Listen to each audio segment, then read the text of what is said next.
Diable ati uyu munsi uragiye iruhande rwanjye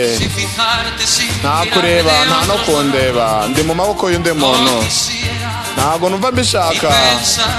no kubitekereza kubera ko bituma mnibona nk'ikigoryi mu rukundo ubundi ninde wundi waba uri iruhande rwawe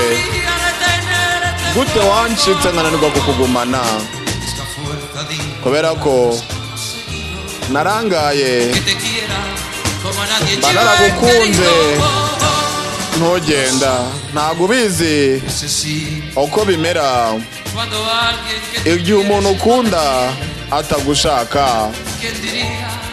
wabivuga ku myaka yanjye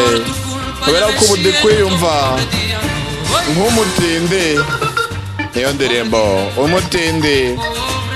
umutindi pauvre diable ati ndabona ndi umutindi wo kubabarirwa pauvre diable niyo ndirimbo ese ninde wumva wakuntwara ko njyewe ndi kumva narakubuze gahoro gahoro ubu rero ndi kwirengagiza ibintu nakabaye naragezeho mba naragukunze mbere yuko hagira undi muntu uguntwara ntago bizi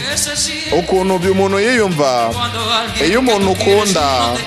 atagushaka yo ntago wabivuga ku myaka yanjye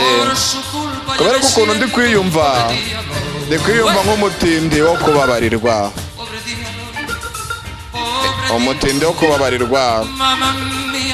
urukundo rwanjye dore ndi umutindi wo kubabarirwa ndi umutindi wo kubabarirwa niyo ndirimbo yo ese basi ninde wakuntwaye ngo ndebe ukuntu nakora uko nshoboye nkugarure ubu wanjye kubera ko kwirengagiza uru rukundo birangoye ko nta wundi ndakunda ntago umenye wumva ukuntu byumva gukunda umuntu ariko uwo muntu we akaba atagushaka